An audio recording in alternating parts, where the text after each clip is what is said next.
Thank you for listening, friend. I hope you enjoyed the episode. If you don't want to miss any wisdom or encouragement, be sure to subscribe to the show. And don't forget to rate and review. Your feedback means so much and helps our community grow. If you're looking for more wellness wisdom and free resources, head over to livingwiselywell.com or get connected with me on Instagram at wiselywell. And if you're looking for a break from the hurried health lifestyle, check out my Return to Rest resource for tangible ways to slow down and finally find rest. Hey friends, welcome back to the If Only I Were Wiser podcast. On today's episode, I have strength and conditioning coach Kelsee Moore. Kelsee is a U.S. Army Reserve officer, military spouse, and also has her own small business, Moore & Company, where she provides remote membership workouts for women who previously had a poor relationship with exercise and nutrition. This episode was super unique to talk with Kelsee about female fitness and strength and conditioning with all that comes into that conversation, as well as looking at it through a holistic healing lens. So let's go ahead and dive in. Welcome, Kelsee, to the If Only I Were Wiser podcast. Thank you. Thank you for having me. I am just so excited for this conversation because I feel like girl fitness chats are like far and few between. I've had a handful of friends that have been able to just step in on this platform, but I'm so excited. Awesome. I'm excited to be here. I love these conversations. I love talking about fitness in all different worlds. And fitness definitely has its own little minor niche in like the holistic world. And so that's kind of where I've staked my claim. Yeah, absolutely. Well, let's start there. I would love to hear about your family and how you really got started. Yeah, thanks.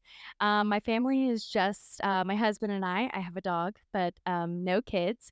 We met in college. So we went to Liberty University up in Virginia. Yep, I ran track and field there. My husband played lacrosse, but we actually met in the Army ROTC department.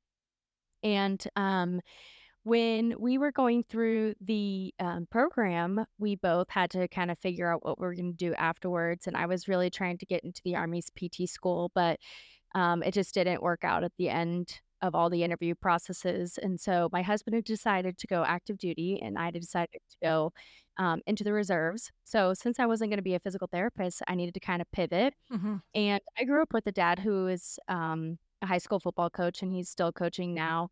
And I grew up in the weight room, and I got really exposed to that really young. And I've talked about it before, but I definitely resonated with like the Remember the Titans, like young blonde Yes. girl. That was like totally my childhood. And so, I mean, I don't know. I've never met anybody who doesn't like Remember the Titans, but it definitely resonates with me deeply. Yeah. Yeah. So, I just got exposed to it so young, and I just loved the intensity of it, and I loved the seriousness of it, and I loved the confidence building behind it, the music, the rowdiness. I loved it all. And so when I had to make that transition, I decided I wanted to be a coach. And then from there on out, because I was a military spouse, I was afforded different opportunities to have to kind of change my job and change my Mm-hmm. internship. And I ended up landing some really cool spots at different Division I universities. And then I ended up landing a spot for the Air Force when we were back in Kansas. And so that's actually still what I'm doing now. Just now we're in North Carolina and still working for Air Force Special Warfare, but I am by trade a strength conditioning coach.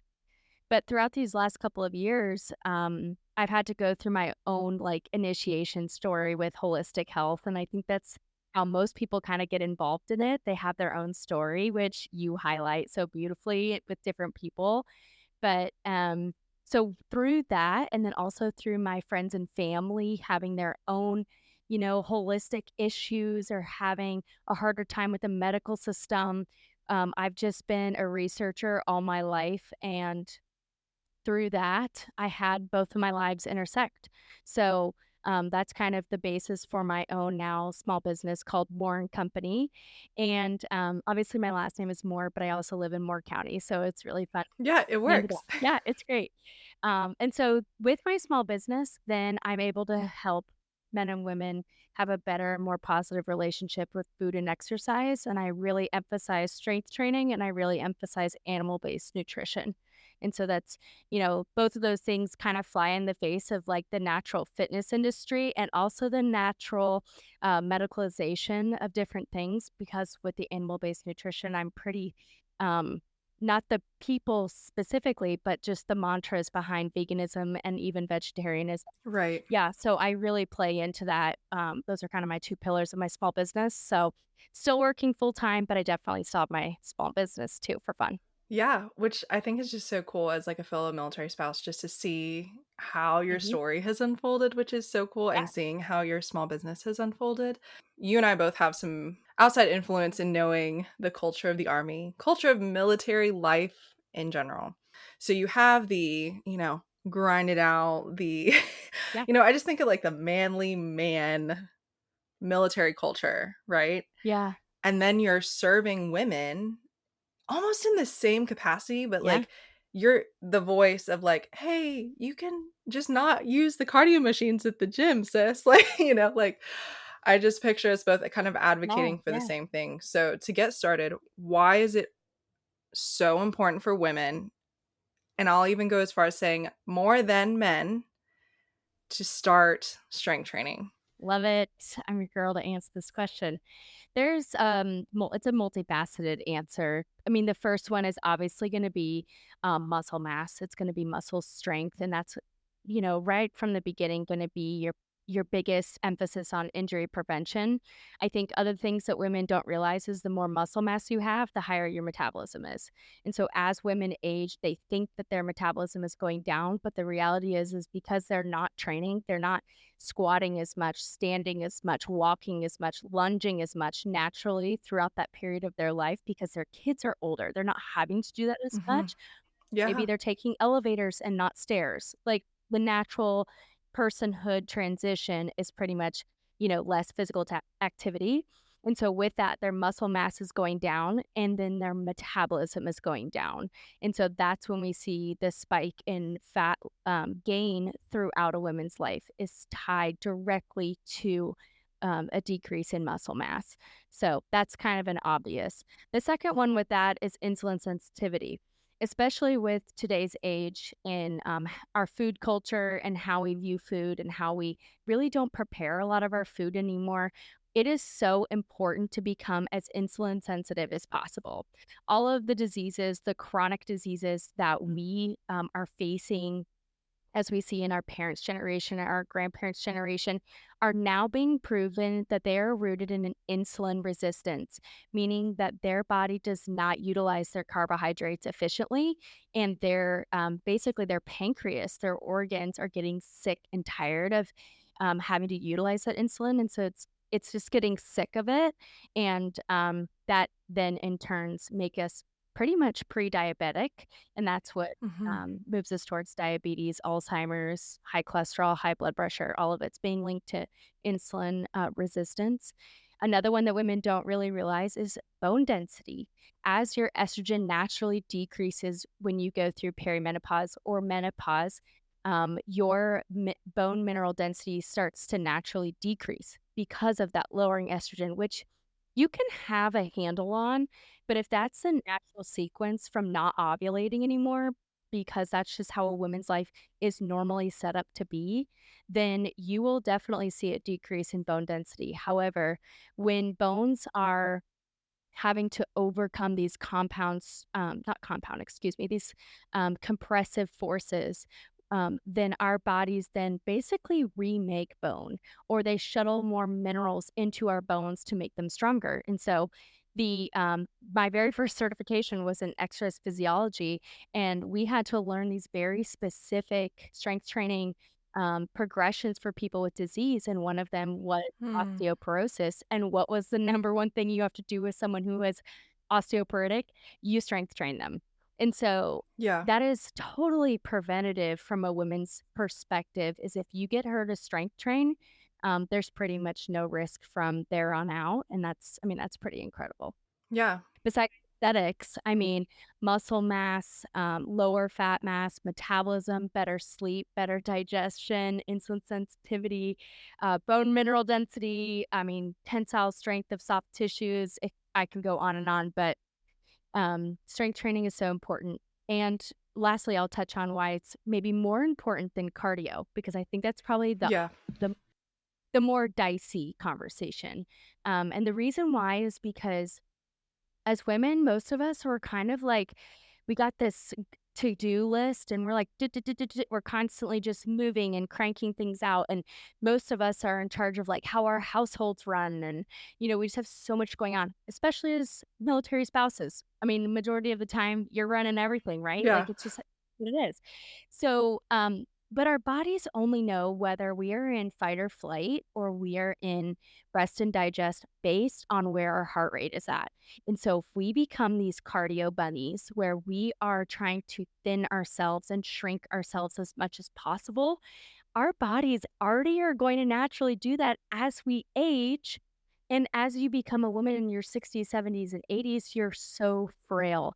And the last thing you need is a decrease in muscle mass because you're on a treadmill for a million hours. Hmm. And so, in that perspective, strength training gives you the perfect stimulus to rebuild and repair, but it doesn't send you chronically into that fight or flight.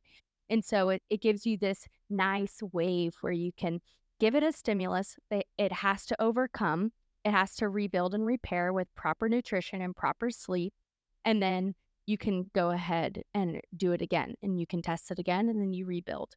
Whereas cardio is just like this absolute grind. And Hmm. unfortunately, most women nowadays don't know how to do proper rest, which I saw you just post about, which I know that's Yes. coming. Right? So if you're already not resting and then you're going to the gym and you're cranking a hit workout out, I mean, you're just putting gasoline on the fire at that point, where strength training does not do that. Absolutely. And that was so perfectly said. I think for the longest time, early college years, I jumped headfirst into CrossFit, which I think for many people, or at least it's prominent in a military community, like because that's one of the, I guess, community aspect, Mhm. like lifestyle things around a military community is, can you clean? Can you snack? Like I just think about walking Yeah. to the on post gym, and all the rigs are full of the guys that are doing all of the compound movements. But I say that because I remember jumping in to high intensity movements for the sake of aesthetics.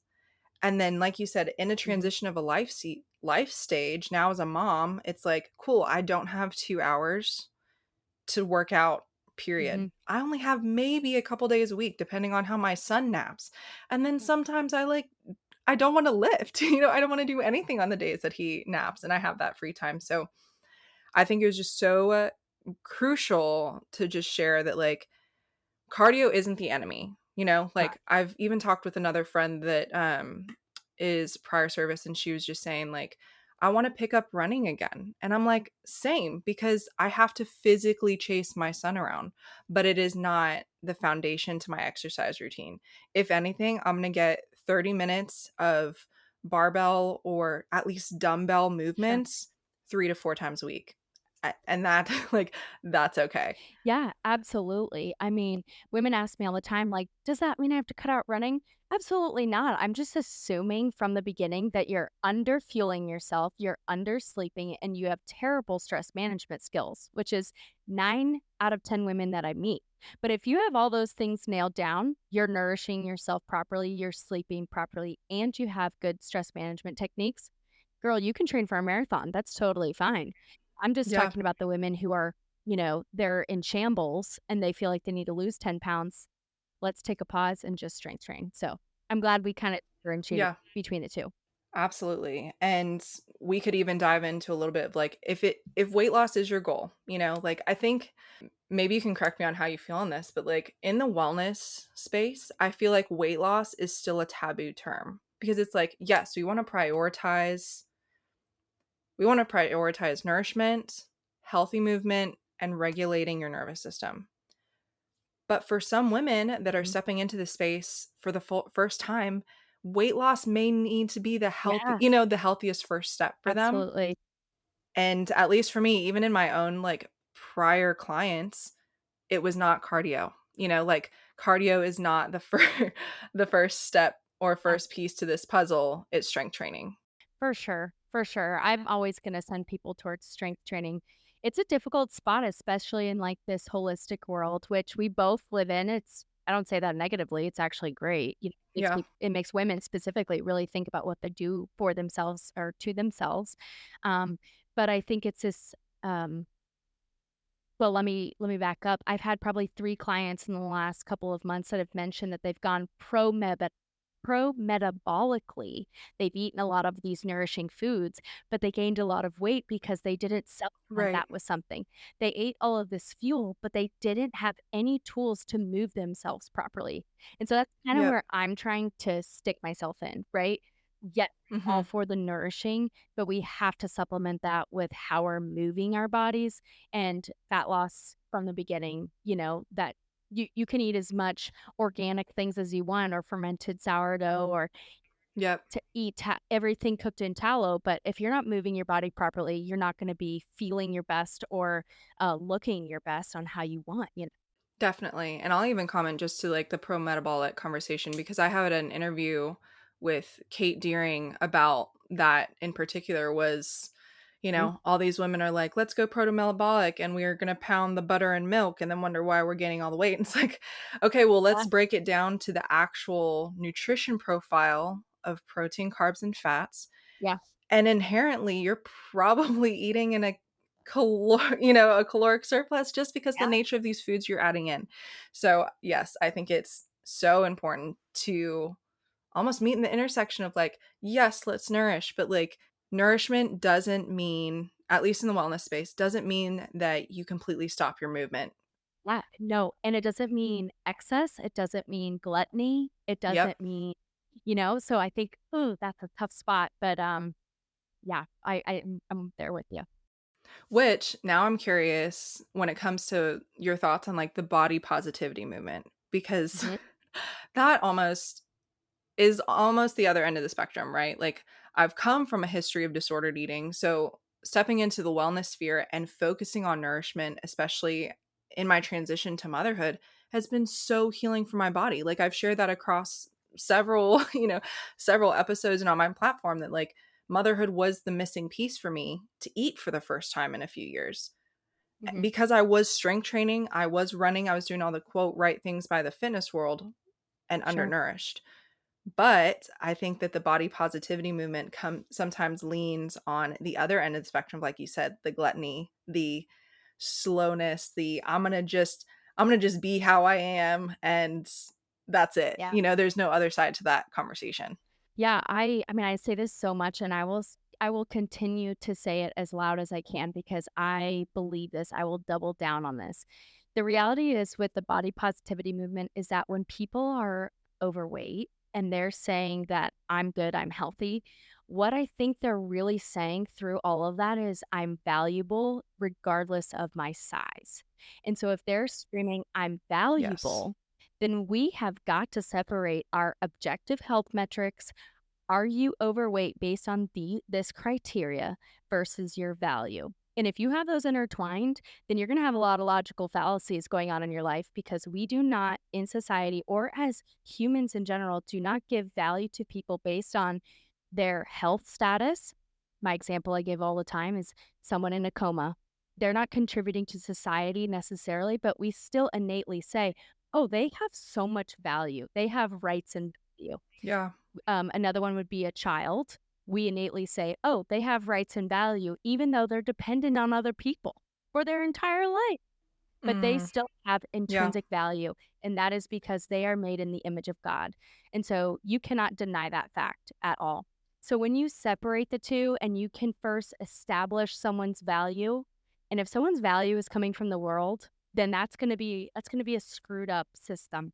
But if you say God of the Yeah. universe has designed me so uniquely to love him and to serve others, and I can establish that first, then you can say, you're valuable. Let's move to the second step. What are your objective health metrics? Let's take emotion, put it to the side. Let's look at how your Mm, health is affecting your life and your quality of life. And if you are overweight, or if you are holding on to too many pounds, or you have these chronic diseases because of the choices that you have made to either nourish or undernourish yourself, then we need to address that. But that cannot be our first step Because if we go and make that our first step, then all of these assumptions start popping up that if you're thinner, then you're gonna be more valuable, or if you're more nourished, you're gonna be more valuable. No, the reality is that Mm, actually doesn't change your value, but it certainly is gonna affect your quality of life. So let's go and adjust these things so that you can have a more fulfilling life and you can do the things that you want with your family and your friends, and you can accomplish all these things and have these memories. And so while you said the motherhood piece kind of was that missing link of like, "Oh, what is my body for?" Like, "Man, this is the mhm. reason why I'm nourished." That had a direct effect on your quality of life, and that for you is incredibly healing. And so sometimes the body positivity movement, it's I mean, it's not inherently bad, right? We're saying that Right, should I love myself for what it is? Absolutely. I don't think that we should not love ourselves on the other end. Like right. we're always saying we should love ourselves.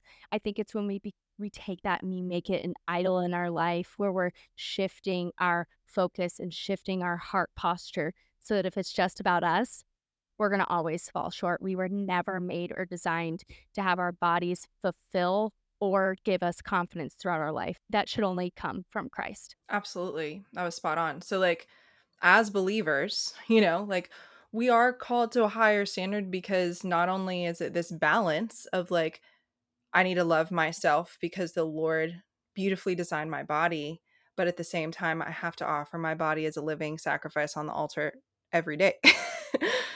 So Yes. how do you wrestle this well and with your clients Mhm. from the faith-based perspective of knowing we almost have to hold both of these in hand as we Yeah. pursue health in this way? Oh, man, I'm so glad you asked me this question because it has been stirring in my heart so much the past couple of weeks. And, you know, I live in a very black and white world. I live very 0 or 100. So, Yeah. I'm still digging through this. I'm still kind of churning on this. But the reality is when you read the Old Testament and you see the direction that God gave the Israelites on how to build the Ark of the Covenant, the thing that held God's presence himself, God of the universe, sat in this Ark of the Mhm. Covenant. But then after Jesus came, the veil tore. Now we as believers have the ability to have the Holy Spirit, God Himself living in us. That is so profound that God chose to live inside of us. Our physical bodies is housing the God of the universe. That fact alone should make us steward our bodies so well. And like you said, we are God's first fruits, we are His Mm. heirs. That alone should make us want to steward it so well out of conviction because God has chosen us to live inside and to give us the Holy Spirit to guide us through life. So, if I do have a client who's a believer, I want to make that very clear. Yeah. You know, God Himself is living inside of you. We are supposed to respect our temple. Now, I recognize in the New Testament, usually the reference for your body as a temple is sitting in the reference of sexual immorality. So, Right. construed that really, but or misconstrued that. But I do believe that there should be this emphasis on, man, He should get our very best, including how we live our life, and our physical fitness affects how we live our life. And that's my direct connection. Yeah, and how we steward ourselves, whether it's mental health, physical health, emotional Mhm. health, spiritual health, moving forward. Like, as a mother, it was the biggest conviction for me realizing, "Oh, now I'm pregnant. I'm not nourishing just for myself, like physically, mentally, emotionally, and all of the capacities. So what does that, like I had to sit with myself and sit with the Lord. Like, what does it mean to truly honor my body as a living sacrifice, knowing that the roles and expectations of what my body will do and how it will serve my family is going to change. I'm not the Reina in college and high school that, like you said, lived on the sidelines, had 2 hours a day to lift. Like, Yeah. that's not my story anymore. But training and eating like her is not going to serve me as a mom at all. If anything, it's going to be a hindrance. Sure, and I just think our biggest our biggest difficulty is we just have such an education gap around just food preparation, cooking. You think back to your great grandmas, they probably cooked everything. They probably were really close to the source of their food. Mhm. And then, through the world wars and through women getting back into the workforce back in the 50s and 60s, there's just naturally an education gap on food preparation. And I think that has drastically affected how we view food nowadays. And also, I say this too all the time, structured movement for women, like in a workout class, wasn't a thing until the 60s when aerobics came on the scene. Mm. Women were naturally just Yep. moving and working and squatting and lifting, where women now, if we're overwhelmed, we're getting a nanny or we're getting a house cleaner Right. because they're so busy. I'm not saying that's bad or wrong, I'm just saying the natural way that we're living now, and we're not moving all day, and then we're going to our 1-hour spin class, and then we're confused on Mm. why we aren't looking the way that we wanna look, and I just think we gotta flip that around. We've gotta move all day and then go to our spin class out of, a need for community, but not out of a need for that being our only physical activity for the day. Mm. Yes. 2 things on that. Mhm. I had in my conversation with Liz, one of the things that she mentioned that literally has stuck with me for months is our desire for convenience and how that's changed food Yeah. preparation. So not only are we not growing our onions, right? So just stick with me for the onions. We're not growing our onions. We don't know where they're coming from. They're being outsourced, right? I can walk into Walmart and grab my onions. But if I'm really pressed for time, I don't even have to have the knife skills to know how to chop an onion because I can just get my chopped onions in a little container and then, that's for the sake of convenience. I've cut 15, 10 minutes or whatever out of my dinner preparation. But also, I think you mentioned recently on NEAT, like if you could just explain the power of moving throughout your day makes all the difference for women, especially as like the natural life progression Mhm. is to be sedentary. Yeah, no, I'm glad that you hit on that. I think that's such an important fact that women should know. So, the number one way that your body burns calories, burns your fuel throughout the day is through your basal metabolic rate. And that's just going to be literally if you're laying down, not doing a single thing, just breathing air.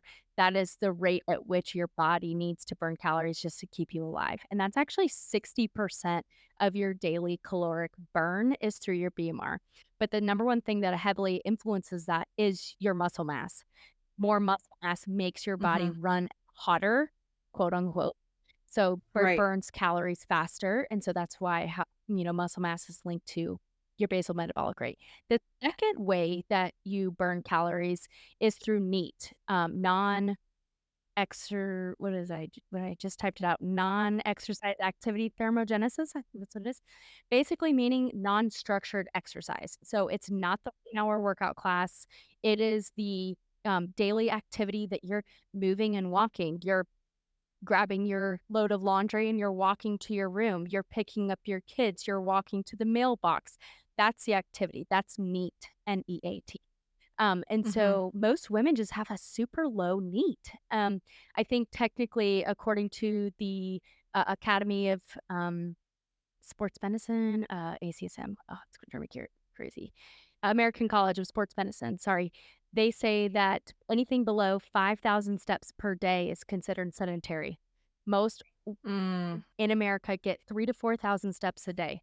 What? Do you know how long it takes me?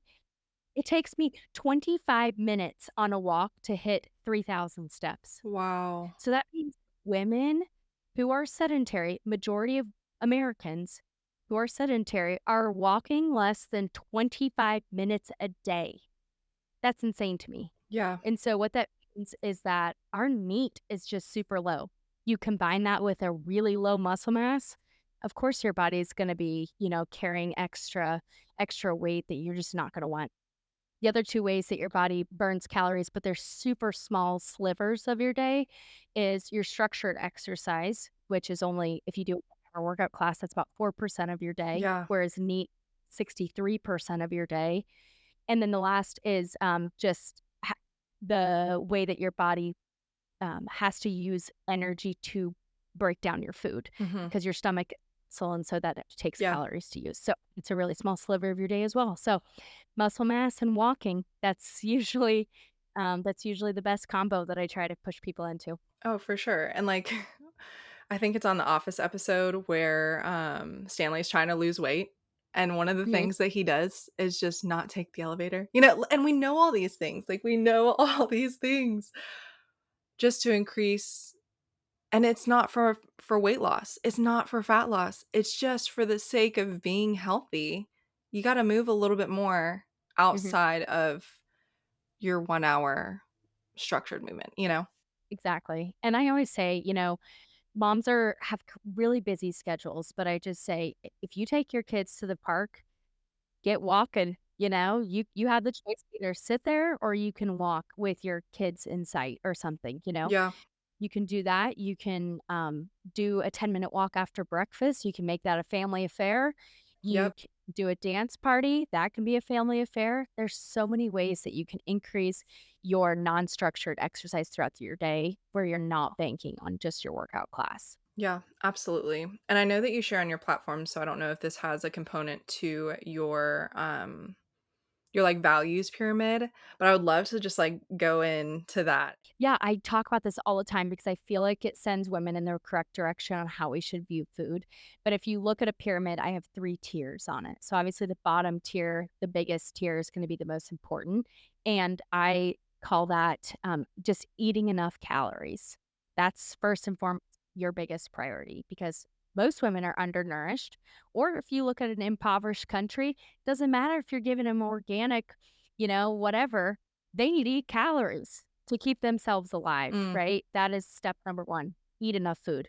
Step number 2, the middle tier is learning and educating yourself on having the appropriate ratios of protein, carbs, and fat. And so that's the education behind what is a protein, what does it do? yeah. What is a carb? What does it do? What is a fat? What does it do? And are those in alignment with each other based on how they should be?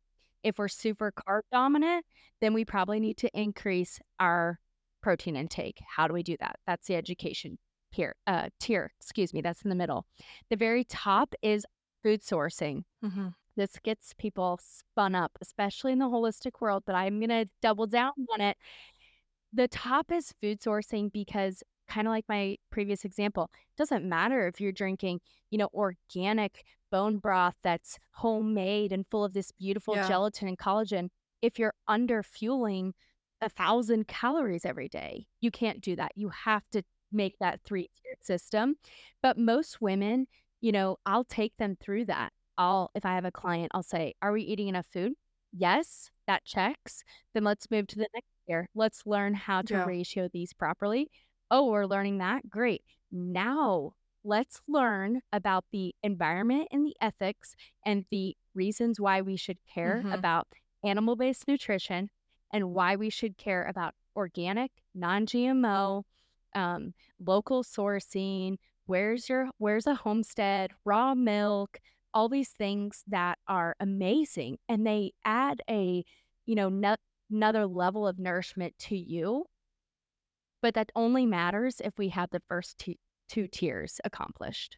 Yeah, and that's such a good point because I often see like, great, we're implementing, you know, glycine, we're implementing raw, beef liver or raw milk, and we're throwing in all these things at our health issues and wondering why things aren't getting better. And it's like, well, sis, like, are you eating enough? Are you sleeping? Because if you're sleeping, all that goes out the window. No, exactly. And I love that it's getting trendier and trendier that women are taking encapsulated beef liver. I love that we're learning Mhm. about raw milk. I love that we're making our homemade bone broth. But if we're still not eating enough protein, you're still going to feel like garbage and you're still going to feel we're eating your carbohydrates. I mean, I'm glad you're making homemade That's it. pasta, but if your Yeah. ratios aren't correct, your body composition won't change. And that's a hard topic. I've gotten some pushback a little bit on social media about it, but I think inherently I still stand by it. Yeah. So what are your thoughts on supplementation? And I think when it comes to the health and fitness industry and sup I think beneficial for women, period, would be creatine. So where does supplementation kind of play this role in our nourishment? Again, assuming that all of your foundational pieces are covered. Yeah. Yeah. I would say that I have a couple supplements specifically that I really recommend for women. And, one is gonna be creatine for sure. I buy the Thorne Yep, brand creatine. same. They're yeah, great company. But it's super interesting. It's the number 1 most researched supplement. It's the number 1, like, most safe supplement. So, Yep. yeah, it's incredible. But there is a research study out there that's called, like, The Lifespan of Women and Implementation of Creatine. I can send it to you if you Yeah. wanna link it point. But, yeah, it's an incredible, review that was done about creatine, that relates to a woman's lifespan, and it was shown that and it's been pretty known that most women can men can only consume and utilize about 5 grams of creatine a Mhm. day, but it was proven that women can intake zero point 0.3 grams per kilogram of body weight, which means that Dang. I'm 5 feet tall, I'm petite, I can take and utilize 17 grams a day without the negative, water weight that is usually when men take it. It was not shown that women have water weight gain. So I think women are concerned that they're gonna get bloated. Right, I yeah. promise you're gonna It's bloat. not, no.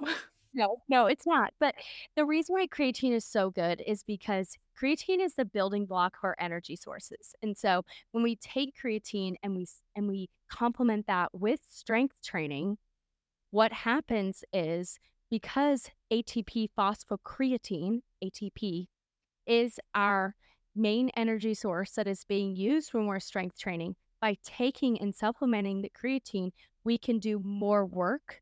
Therefore, it's making us stronger. Mhm. Because if you just take creatine and you don't strength train, you will not get stronger. Like it's not inherently making you stronger. That is only accompanied by strength training. But one benefit outside of allowing you to do more work in regards to strength training is that your brain runs off of creatine, Mhm. runs off of ATP. And so creatine has been shown and proven and actually is being used by the NCAA in the highest form of athletics as a concussion rehab Yep. protocol. And so, there's no side effects of creatine, and you can, as a woman, load it up. Mm. It might hurt your digestion a little bit. So I definitely would start to build starting at 5 grams per day leading up to that amount that I just stated, the zero point 0.3 grams per Mhm. kilogram body weight, and get there. A couple other supplements that I usually recommend for women once we're kind of in that top of the tip pyramid, the Yeah. food source would be beef liver. It's nature's multivitamin. I think that's been pretty shown at this point. And then another brand, Intelligence of Nature. Mm, They mhm. have an ion biome and that has been proven to help seal the gut lining. So a lot of women have a lot of issues with their gut, and that's been proven to help seal up their gut once you supplement that with, beef gelatin gummies Right. or bone like that. Yes. Yeah. No, I think creatine has been the most fun conversation to have, or just see that people are talking about it more, that it's not just like the bro science, like Yeah. kind of supplement, but it's just truly for women a superpower. Like it is something simple to add in. Hmm. That's, you can get them flavorless, and just throw that in there. So easy. And Hmm. it really does a lot for you. For sure. I would love to just cover or get your thoughts on cyclical training. I have an episode early on with Courtney Babilia, and I love her, and I love the information that she just shares because I think it's Hmm. rounded for women around, like you said, similar principles of strength training. Like that is crucial for women as we age. But I've seen a lot of trash on social media now about cyclical Hmm. living is the new trends. Like, there's no research behind this. And I'm like, valid. If you're doing this Hmm. incorrectly, we're not telling you to not move for half of your cycle. That's not the case. So, has that been a part of has that been a conversation for you and your clients, or what are your thoughts on Oh, using this as a tool, like you said, once you have the foundational pillars in place, yeah. to kind of add this as another metric or tool in your toolbox once you actually want to start tailoring your hormones or your periodization towards your feminine design? I think inherently it is not bad at all. I think it is shown our hormones fluctuate throughout a 28 to 35 day cycle if it is healthy. There are times when we can take advantage of our estrogen, we can take advantage of our testosterone production. We can take advantage of that. That's great. You know, Mhm. there are definitely times where our Yeah. body is quote unquote under more stress. Therefore, no, we shouldn't go in the sauna, or no, we shouldn't do cold Yep. plunges during that time, or no, we shouldn't go to a HIIT class during that time. I think it inherently makes sense. And I think I'm glad that you clarified that you said, if we have all of these things in place, we're sleeping, we're nourishing, we have an idea of strength training, we're not the beginner. We're not you don't have an aversion to the gym, right? All of those Yeah. things are in place. The last thing that type of woman needs is just more information to make her more confused. And I think that's where those two Mhm. arguments hit head to head because one group is saying women just need to strength train. They just need to go to the gym. Mhm. And I'm like, yes, Right. I agree. You need to go to the gym. Yes. But once you take a woman who understands that, she understands undulating periodization where we have to deload so that we can continue to rebuild. She understands protein intake. She understands how to pick her weights in the gym. Once she understands all of that, then of course you should naturally align that to your cycle because the reality is that your periodization for your strength training program should already be cyclical. Yes. Already Absolutely. designed that way. If your reps and sets are not in a cyclical fashion or an undulating periodization fashion, then you're not doing a correct periodization anyways. Yep. And that's where I'm like, that's your bigger argument. Like we need to understand first the education piece. But once you get just naturally align that with your cycle and align the times where your hormones are tanking, during your luteal phase where you're not feeling great, just make that your deload week. Yes. Just lower your volume, things that you inherently already know about, cycle syncing with your training. If it says low volume, make that your Mhm. deload weight in the gym and just match that up. We don't need to change the whole system because of that one fact. I think we just need to shift it so that it aligns with what we want. Definitely. And I think, like you said earlier, it's the education gap in watching influencers talk about, oh, I'm cycle syncing my workouts to what I'm doing in the gym. And, you know, thousands of followers later are saying, like, wait a minute, this is like, I don't feel as great, you know? And I've even talked about, like, there are so many benefits outside of the physical component to cycle syncing, or, like, one of the biggest things that I loved about it was coming out of a hyper stress season at the gym 6 days a week. I started doing 2 days just for fun because like, I was going, doing all the things to understand, "Oh, crap, there's a reason why I feel slower, period, towards the end of my cycle. I'm just not gonna beat myself up," Like, I think women Yeah. forget that there's the mental component to cycle syncing that I just my mental self-talk in the gym completely changed when I realized there was a reason why I Mhm. was moving differently. It wasn't because I was just lazy. Well, I'm glad you mentioned that. I was just about to say, I think when you know your cycle so well and you have that education piece on when you're ovulating, when are you supposed to menstruate, Yeah. that week where you're not feeling very good during your luteal phase or those 10 days, Mhm. most women, if you don't know what's going on in your cycle, you're gonna think that you're crashing your train, and Yep. you're gonna hop off of your training program because you think that you feel terrible or it's not working or you feel bad about yourself, and all these things come to a head during your luteal phase, and that's a perfect point for women to just fall off the train with Mhm. training, where I'm like, Yes. "Ladies, like, look your phase is coming. Just keep moving. Keep Mhm. moving in that direction and we're gonna be okay, right? So, when you know that and you know your cycle, you can have a little bit more resilience in saying, "I don't feel good this week. I'm gonna Mhm. do a deload week, or I'll just do a yoga class unheated, whatever, and Yeah. then week, when I feel great, I'm gonna get back to my regular training." And that kinda keeps back it keeps them consistent rather just like this all or nothing mantra that we have. Yeah, and I think it definitely comes from the masculine design around the fitness industry of, you're gonna go balls to the wall 6 days a week, and if you're not a bro. And I finally had to come to this place of the Lord designed me this way. I'm not weak, I'm not lazy. I saw that change in periodization in my training program as a weakness. Like I was like, if I take a break, like this, it was just totally the bro mentality of like, if I take a break, I'm not doing enough. Not realizing that, like we touched on earlier, rest for Mhm. women is Yeah, pivotal to having a healthy foundation for continuing sustainable movement just across the lifespan. totally agree. Totally agree. And then, yeah, I mean, men naturally lead towards strength training. I mean, men have been doing sport and, hand-to-hand combat for thousands of years. Mhm. So we're taking women now, this new era where women are getting strong, they're getting in the gym. The only thing we have to compare it to is the men that have been in the gym for thousands of years. It's like, Yeah. of course, there's gonna be this period where we're like, we're trying to change the ship's direction slowly. A lot of Mhm. people are getting it wrong and making women feel really bad about themselves, but hopefully kind of these more trendy topics are starting to get women to think about their training a little bit outside of just, losing weight or burrowing out, for example.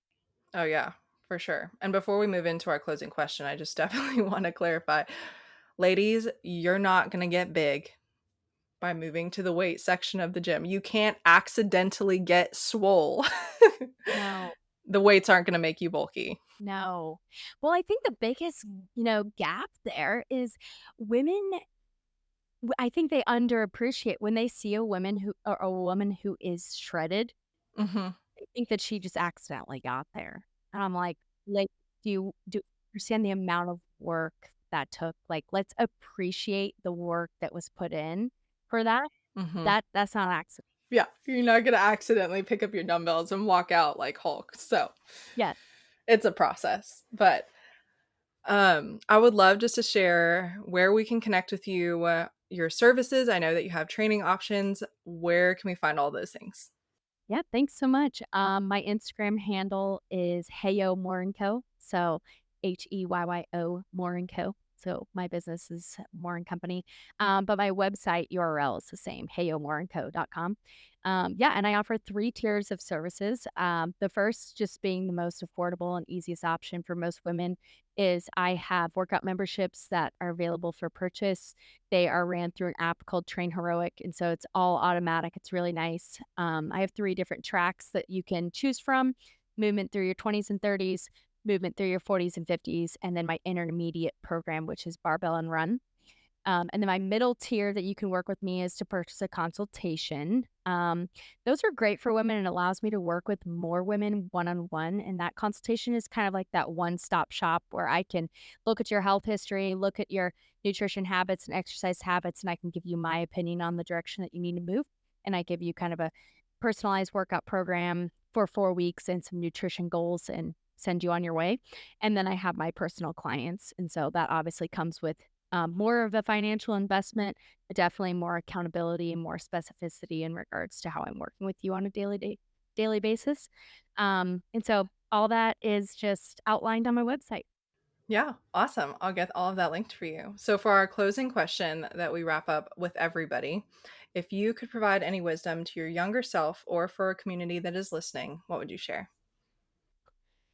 Oh man, that's good. I think that, well, recently, this past year, I've really been reminiscing on the word renew. And obviously, Mm, most believers know the verse, do not conform to this world, but be transformed by the renewing of your mind so that you can know God's will. And so that renewing of your mind comes through, and it's very similar to the sanctification process that comes through Christ alone. And so when I am looking at everything in my life, including how I view my body, whether it's giving me confidence or taking away my confidence, I realize that I have to look at myself how Christ looks at me. And that comes through the renewing of my mind. Because I think, younger self, I was, unstoppable. But the Hmm. reality is that I, needed Christ to continue to renew my mind. And so that's kind of my mantra right now that I'm trying to work on with women is we need to look at ourselves in every aspect of our life, how Christ looks at us and not just how the world looks at us. And those should not be our standards, but Christ's standards. And so that's what I'll leave you with. That was beautiful. Thank you so much, Kelsee. This was honestly the girl chat I've been wanting for a while. So I really appreciate you sharing your time with us. Oh, thank you so much for having me. I appreciate it. Of course. And we'll catch you guys on the next episode. Thank you for listening, friend. I hope you enjoyed the episode. If you don't want to miss any wisdom or encouragement, be sure to subscribe to the show. And don't forget to rate and review. Your feedback means so much and helps our community grow. If you're looking for more wellness wisdom and free resources, head over to livingwiselywell.com or get connected with me on Instagram at wiselywell. And if you're looking for a break from the hurried health lifestyle, check out my Return to Rest resource for tangible ways to slow down and finally find rest.